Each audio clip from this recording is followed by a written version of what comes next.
Halo teman-teman semua, apa kabar? Halo, baik. Udah bisa kita mulai presentasinya? Oke, mulai Ah, ya. Oke, kita mulai ya. Oke. Assalamualaikum warahmatullahi wabarakatuh. Selamat siang semuanya. Kami dari kelompok 13 kelas Gizi C 2019 akan mempresentasikan hasil tugas kami yaitu CBR dan CGR. Adapun anggota kami yaitu Ardana Hizratur Rahman, Juli Asnita Maharaja, Jessica Destari Natalia, Putri Faijah, dan saya sendiri Natasha Amelia Mulyadi. Adapun identitas jurnal yang kami pakai yaitu pada jurnal pertama penentuan kadar vitamin C beberapa jenis cabai kapsikum dengan spektrofotometri UV vis. Nama jurnalnya itu Jurnal Kimia Riset dengan pengarang Lilis Rosmainar, Widya Ningsi, Niputu Ayu Haula Nanda yang diterbitkan oleh Politeknik Meta Industri di Kota Cikarang tahun 2018 dengan ISSN yaitu 25280422. Dan pada jurnal kedua yaitu dengan judul Identifikasi Kadar Vitamin C pada daging dan kulit buah naga merah Hylocerus foliarizus dengan metode spektrofotometri UV visible dengan nama Jurnal Farmasi dan pengarang yaitu Aminah S. Kardila, Rizky Zantri, Romauli Anna Teresia Marbun yang diterbitkan oleh Institut Kesehatan Medistra Lubuk Pakam di Kota Lubuk Pakam tahun 2019 dengan ISSN 26550814.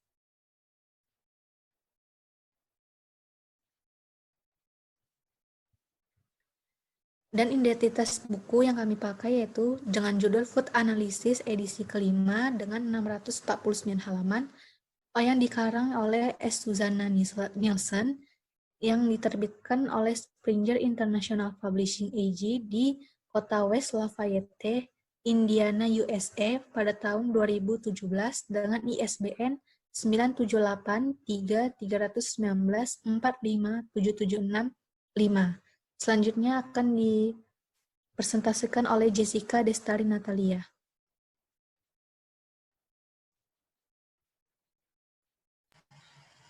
Prinsip kerja mass spektrometer. Pada mass spektrometri, alat yang digunakan adalah mass spektrometer atau spektrometer massa. Ada 3 prinsip dasar kerja spektrometer massa, yaitu sebagai berikut. Yang pertama, harus ada cara untuk mengionisasi molekul yang terjadi di sumber ion meski dengan berbagai variasi teknik. Yang kedua, ion molekul bermuatan dan ion molekul fragmennya harus dipisahkan menurut M atau Z-nya, dan ini terjadi di bagian penganalisis massa. Yang ketiga, setelah M atau Z dipisahkan, ion bermuatan akan dideteksi oleh mass spektrometer.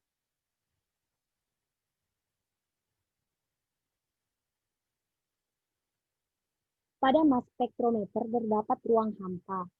Ruang hampa tersebut dibuat dengan alasan, yaitu yang pertama untuk menghindari reaksi ion molekul antara ion bermuatan dan molekul gas lain sebelum mencapai detektor. Dan yang kedua, untuk pengoperasian lensa ion agar lebih baik, untuk pengoperasian elektroda penganalisis massa, dan untuk pengoperasian detektor ion yang membutuhkan penggunaan tegangan tinggi. Selanjutnya akan dijelaskan oleh Ardana.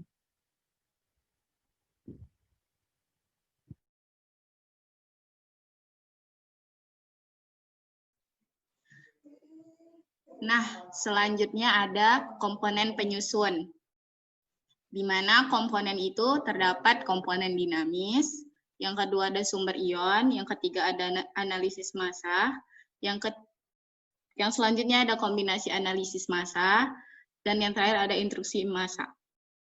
Nah, jadi di komponen dinamis ini ada tipenya yang ada 2, yang pertama ada GC dan LC, di mana di aplikasinya yaitu cara mengaplikasikannya yaitu ada gas atau cairan yang mudah menguap Dan LC itu adalah padatan non-volatile atau cairan.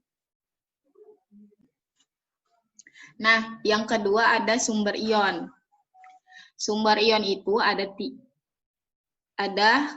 beberapa tipe. Yang pertama ada elektron ionisasi atau EI, dan diaplikasikan terutama untuk GC dan MS untuk senyawa volatil. Yang kedua ada ESI, sama-sama untuk diaplikasikan ke GC, MS untuk senyawa volatil. Tekanan atmosfer ionisasi, terutama untuk LC, MS untuk senyawa prioritas, dan selanjutnya ada kimia APCI, aplikasinya rendah dan beberapa volatil lainnya. Ionisasi kimia untuk ionisasi yang lunak, biopolimer besar, dan molekul rendah lainnya. Analisis massa. Ada beberapa tipe juga. Teknik menganalisis massal filter atau Q yang diaplikasikan digunakan dalam banyak instrumen. Yang kedua ada rangkap ion IT, biasanya digunakan di LC dan MS. Tipe waktu lepas untuk diaplikasikan menganalisis biopolimer dan molekul besar. Sektor magnetik diaplikasikan khusus untuk menggunakan tingkat ultra. Spektrometer massa berguna untuk dalam geokimia dan ilmu gizi. Dan selanjutnya ada komponen kombinasi analisis massa, di mana ada tipe TOF 3 kali lipat, TQ,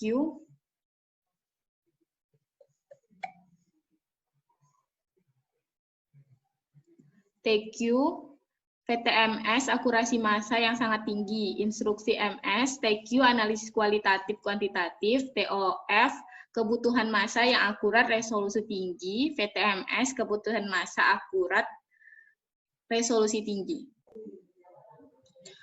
Nah, selanjutnya ada jawaban studi question. Soal nomor 1, pertanyaannya adalah, apa saja komponen dasar dari sebuah MS? Jawabannya, komponen dasar yang ada di dalam MS adalah sumber ion, penganalisis massa, dan detektor. Soal nomor 2, apa aspek unik dari data yang disediakan MS? Bagaimana ini berguna dalam analisis makanan? Jawabannya, MS menyediakan teknik MS hibrid yang digunakan pada analisis makanan yang dapat menghasilkan kekuatan sangat sensitif, pengukuran presisi yang tahan, ketelitian analisis statistik untuk tujuan tersebut analisis kuantitatif, sekaligus mengurangi secara signifikan waktu dan usaha persiapan sampel. Selanjutnya ada nomor 3, pertanyaannya adalah apakah ionisasi itu, apa itu ionisasi Cl, EL, ionisasi EI adalah suatu proses yang di dalamnya menggunakan teknik GC, MS yang di mana senyawa dari GC memasuki sumber ion yang mengenai berkas elektron yang dipancarkan dari filamen yang terdiri dari logam rhenium atau tungsten. Saat arusnya searah, maka diterapkan pada filamen yang biasanya 70 electron volt untuk memanaskan dan memancarkan elektron yang bergerak melintasi ruang ion menuju elektroda positif. Saat elektron lewat melalui wilayah sumber, mereka datang dari dekat untuk diamankan menjadi fragmen molekul yang lebih kecil.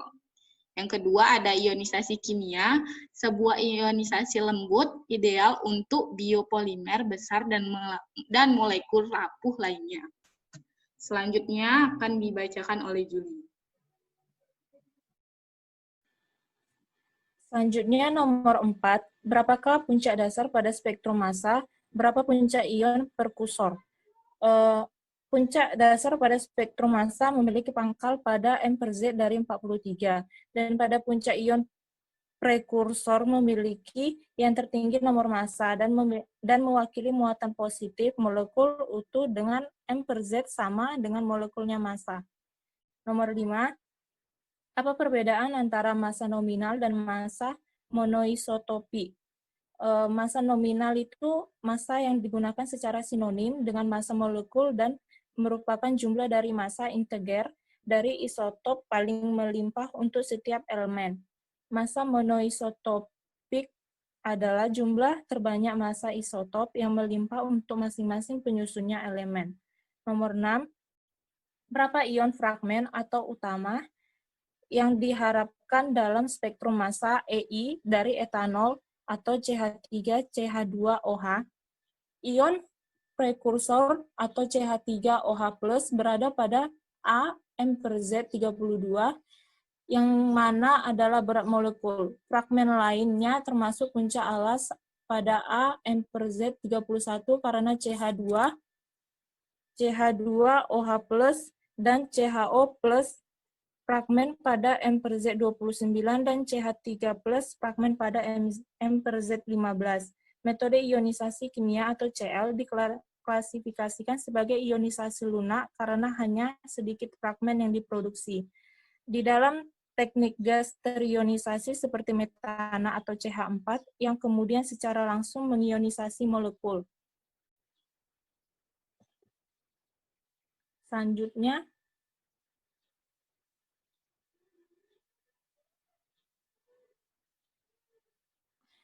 nomor 7. Apa perbedaan utama dalam bagaimana ionisasi terjadi dalam semprotan listrik versus antarmuka api CL? Apa itu penekanan ion? Ionisasi dengan elektrospray atau AC berfungsi pada tekanan atmosfer dan merupakan teknik yang sangat sensitif. Teknik ionisasi atau AC paling populer dan kemampuannya untuk menghasilkan ion bermuatan ganda dan mentolerir laju aliran HPLC konvensional. Sedangkan ionisasi antarmuka atau APCL sama halnya dengan AC yang beroperasi. Nomor 9, apa perbedaan utama antara quadruple ion trap, waktu terbang, dan penganalisis massa transformasi Fourier? Apa keuntungan menggunakan setiap penganalisis? Apa yang sangat unik tentang penganalisis massa berbasis transformasi Fourier? Quadruple itu adalah untuk memisahkan ion dalam medan listrik yang divariasikan terhadap waktu. Perangkap ion adalah pada dasarnya perangkap 4 dimensi multidimensi, penganalisis massa kutub yang menyimpan ion atau perangkap dan kemudian mengeluarkan ion yang terperangkap ini sesuai dengan rasio M/Z mereka. Waktu terbang adalah metode spektrometri massa tandem di mana 2 spektrometer massa waktu terbang digunakan secara berurutan.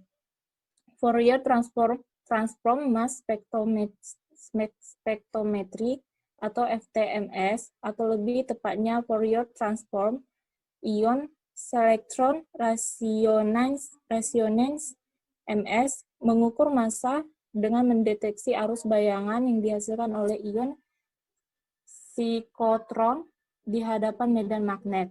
Keuntungan dalam penggunaan setiap analisis adalah untuk memisahkan molekul bermuatan aqueous atau fragmennya berdasarkan M/Z mereka, dan itu menentukan rentang massa, akurasi, resolusi, dan kepekaan. Yang sangat unik tentang penganalisis massa berbasis transformasi Fourier adalah FTMS memiliki keunggulan dalam hal sensitivitas tinggi, atau karena setiap ion dihitung lebih dari sekali, dan resolusi yang jauh lebih tinggi sehingga presisi. Nomor 10, apa prinsip kerja di balik identifikasi mikrobiologi berbasis Malditov? Prinsip kerja di balik identifikasi mikrobiologi berbasis Malditov adalah analit tertanam dalam senyawa matriks yang sangat besar diendapkan pada permukaan padat yang disebut target. Biasanya terbuat dari logam konduksi dan memiliki bintik-bintik untuk beberapa sampel yang akan diterapkan. Setelah laser berdenyut sangat singkat, titik yang diradiasi dengan cepat dipanaskan dan menjadi tereksitasi secara getaran. Molekul matriks secara energi ablasi dari permukaan sampel. menyerap energi laser dan membawa molekul analit ke fase gas juga. Selama proses ablasi, molekul analit biasanya terionisasi dengan diprotonasi atau deprotonasi dengan molekul matriks di dekatnya. Format ionisasi MALDI yang paling umum adalah molekul analit membawa muatan positif tunggal. Selanjutnya,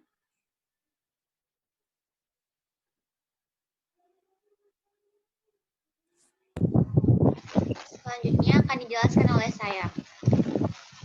Pada soal nomor 11, jenis MS mana yang populer untuk analisis kuantitatif? Jawabannya adalah jenis MS yang populer yang digunakan untuk analisis kuantitatif adalah spektrofometri massa tandem, karena tandem MS menggunakan LC triple quadruples dan multiple reaction monitoring. Mode pemindaian memberikan faktor 100 sampai 1000 kali lebih sensitivitas daripada ultraviolet atau detektor array dioda.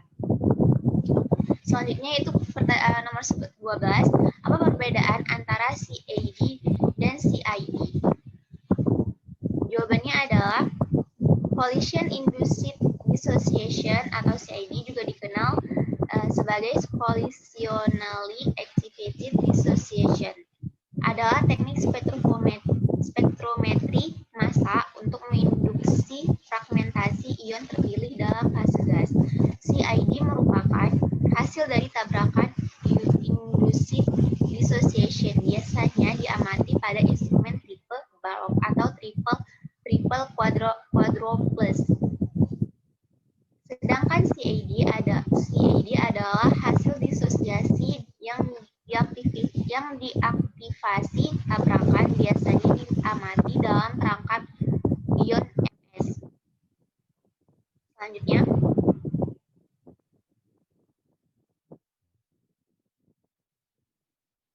MALDI, laser desorption and matrix-assisted laser desorption ionization, perbedaannya adalah teknik ionisasi menggunakan matriks penyerap energi laser untuk membuat ion dari molekul besar dengan fragmentasi minimal.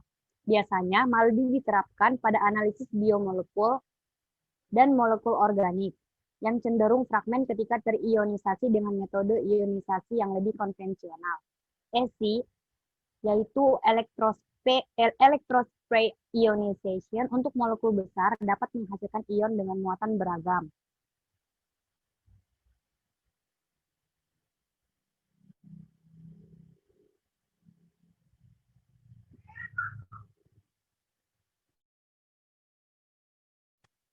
Selanjutnya,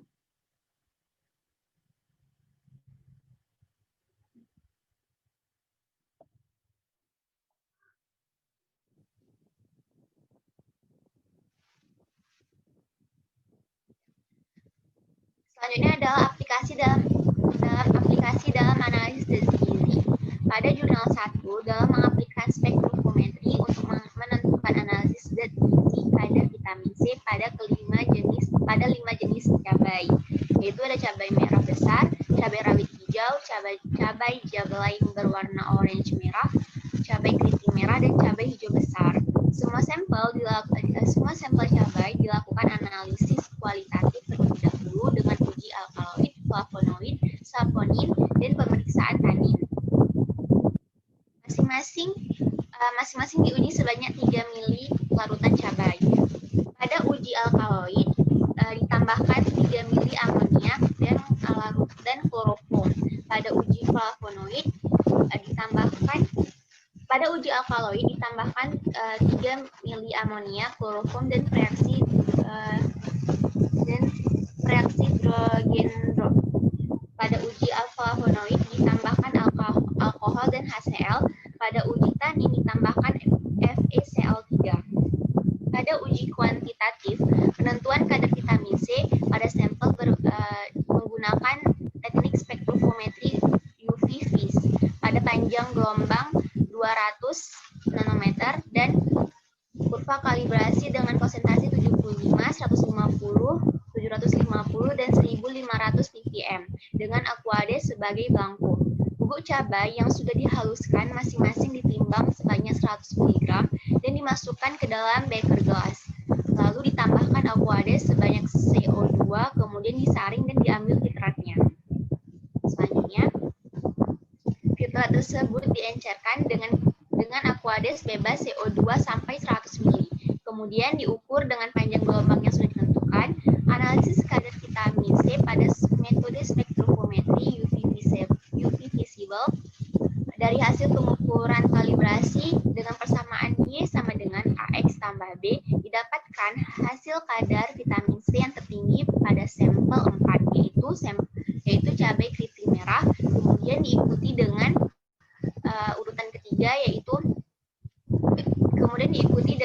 sampel cabai jablay orange merah, kemudian cabai rawit hijau dan cabai merah besar dan cabai hijau besar. Selanjutnya akan dijelaskan oleh Natasha Amelia. Nah, pada jurnal kedua di mana mengaplikasikan spektrofotometri untuk menentukan analisis zat gizi kadar vitamin C pada sampel daging dan kulit buah naga merah, yang dimana terlebih dahulu dicuci dengan air yang mengalir dan ditiriskan, kemudian dipotong kasar dan dihaluskan dengan blender dan masing-masing ditimbang sebanyak 50 gram untuk uji kualitatif dan 100 mg untuk uji kuantitatif. Kadar vitamin C pada daging dan kulit buah naga merah ini ditentukan dengan cara spektrofotometri UV visible, di mana dalam penentuan panjang gelombang, hasil pengukuran yang maksimum dari vitamin C diperoleh pada pengukuran di panjang gelombang yang memberikan serapan maksimum dengan konsentrasi 2 mili atau 4 ppm. Untuk menentukan kadar vitamin C dalam sampel menggunakan kurva kalibrasi. Kurva kalibrasi ini merupakan perbandingan antara konsentrasi dengan nilai absorban. Nah, penentuan kurva kalibrasi larutan vitamin C ini dilakukan dengan cara mengukur serapan larutan baku dengan konsentrasi 4, 6, 8, 10, dan 12 ppm dan ditambahkan pelarut aquabides. Kemudian diukur pada panjang gelombang 224,5 nm. Kadar vitamin C pada daging dan kulit buah naga merah ditentukan dengan cara spektrofotometri UV visible. Kemudian larutan sampel diletakkan pada sebuah kuvat dan disinari cahaya UV dengan panjang gelombang 224,5. Metode ini digunakan karena relatif cepat, sederhana, dan hasilnya yang akurat. Konsentrasi vitamin C dalam sampel ditentukan berdasarkan persamaan garis regresi linier kurva kalibrasi larutan standar vitamin C, di mana konsentrasi vitamin C ini yang terdapat pada daging dan kulit buah naga merah terlalu besar. Oleh karena itu dilakukan 3 kali pengenceran dalam rentang kurva kalibrasi. Pengenceran ini dilakukan agar konsentrasi larutan berkurang atau semakin kecil. Penetapan kadar vitamin C pada daging dan kulit buah naga merah dilakukan sebanyak 3 kali agar mengetahui dan membandingkan hasil dari setiap sampel yang diuji. Pada metode spektrofotometri UV visible ini, pada suatu sampel dihitung menggunakan persamaan Y sama dengan AX tambah B, yang berdasarkan hasil analisis yaitu kadar vitamin C pada daging buah naga merah lebih tinggi daripada kulit buah naga merah. Yang kemudian hasil analisis yang diperoleh tidak jauh berbeda pada daging buah naga merah yaitu dengan kadar vitamin C 0,0588 mg per ml, sedangkan pada kulit buah naga yaitu 0,02533 mg per ml. Baiklah, kami akan menampilkan video cara pengerjaan mass spektrometri.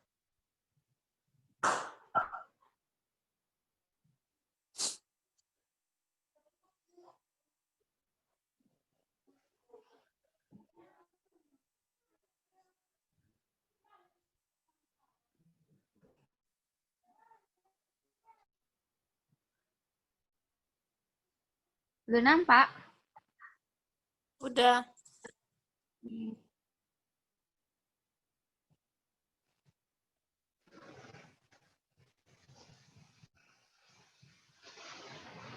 Mass spectrometry allows chemists to weigh atoms and molecules not directly on a balance, but by measuring how ions formed from them are accelerated and deflected by electric and sometimes magnetic fields. There are many types of mass spectrometer, but they all work on this basic principle. This instrument is called a magnetic sector instrument. The sample is introduced here, and the positive ions are formed here by bombardment of the sample with a beam of electrons. The ions are then accelerated by an electric field and then deflected in a curve by a further electric field. They then bend through a magnetic field and are further deflected by another electric field here. The ions then enter a detector here. By varying the electric and magnetic fields, ions of different mass can be made to enter the detector.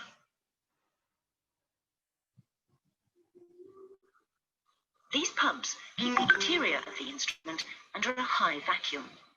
This is to allow the ions, which are moving at speeds of many kilometers per second, a free path without collisions with air molecules. As the ions are formed from molecules of the sample, they may fall apart or fragment. The ion of largest mass is often the parent or molecular ion, an ionized molecule that is not fragmented. Other peaks of smaller mass may represent charged fragments of this ion.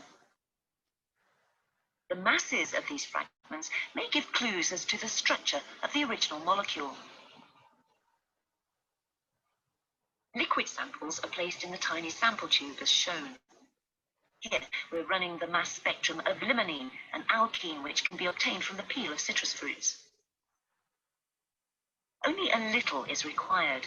Mass spectrometry can detect down to as few as 10 to the minus 12 moles.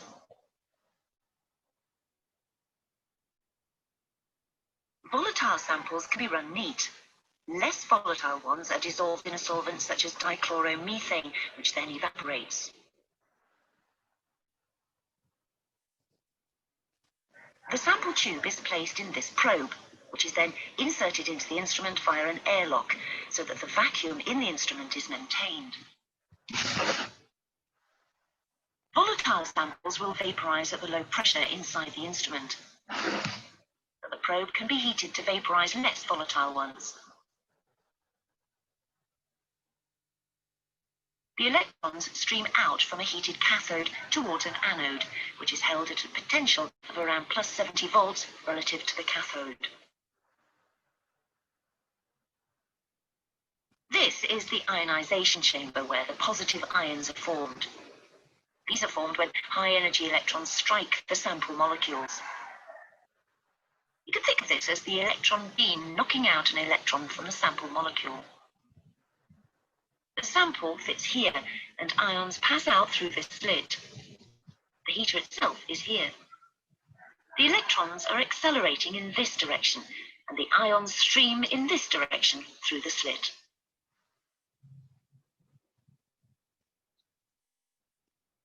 The positive ion beam passes between two charged curved plates, which deflect it in a curve so that it enters the area here, where an electromagnet produces a vertical magnetic field. This further deflects the beam in an arc of a circle. On emerging from the magnetic field, the beam is deflected again by another set of charged plates, which direct it into the detector. The amount of deflection by the magnetic field depends on the mass of the ion, strictly its mass to charge ratio, but the vast majority of ions have only a single charge. The deflection also depends on the strength of the field. Heavier ions will not be deflected sufficiently in the magnetic field to reach the detector. Lighter ions will be deflected too much. During a run, the magnetic field is gradually increased so that ions of successively greater mass enter the detector. The mass spectrum of limonene looks like this.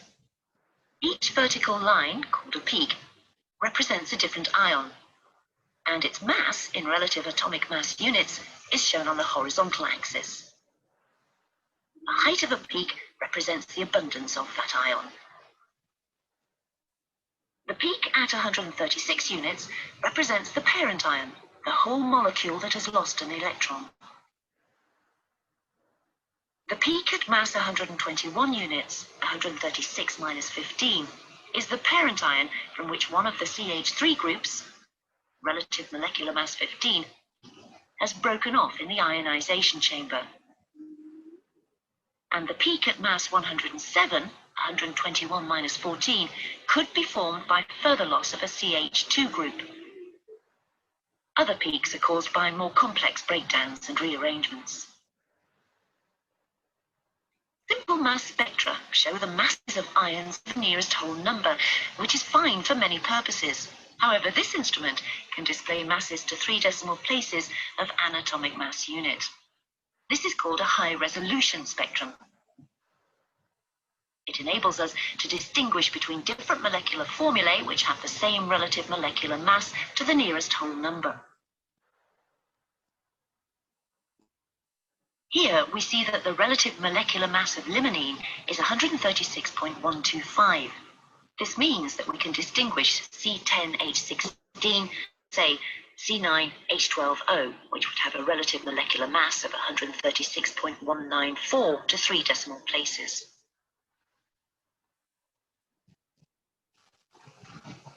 Many mass spectrometers are of desktop size. This one takes in samples from a gas chromatography instrument. As each component comes off the gas chromatography column, it is fed directly into the mass spectrometer. The combined technique is called gas chromatography mass spectrometry, or GCMS. This is the column from the gas chromatograph. This particular mass spectrometer does not use magnetic deflection of the ions. It uses a complex electric field. However, the principle of forming ions from the sample and separating them according to mass underlies all types of mass spectrometer. This is the gas chromatogram of an impure extract of orange zest. The large peak is limonene, and the others represent impurities. Clicking on the peak shows the mass spectrum of limonene.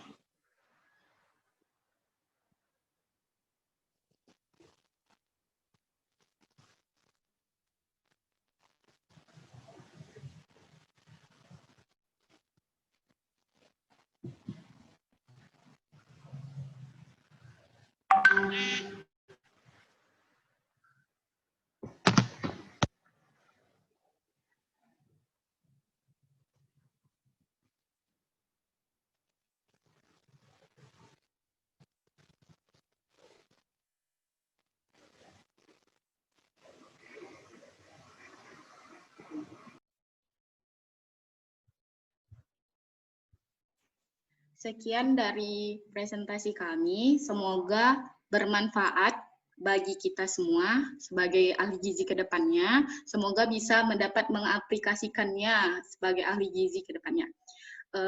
Lebih kurang saya mohon maaf, kepada Allah saya mohon ampun. Wabillahi taufiq walhidayah. Wassalamualaikum warahmatullahi wabarakatuh dan selamat siang. Selamat sore. Selamat sore. Waalaikumsalam warahmatullahi wabarakatuh. Selamat sore.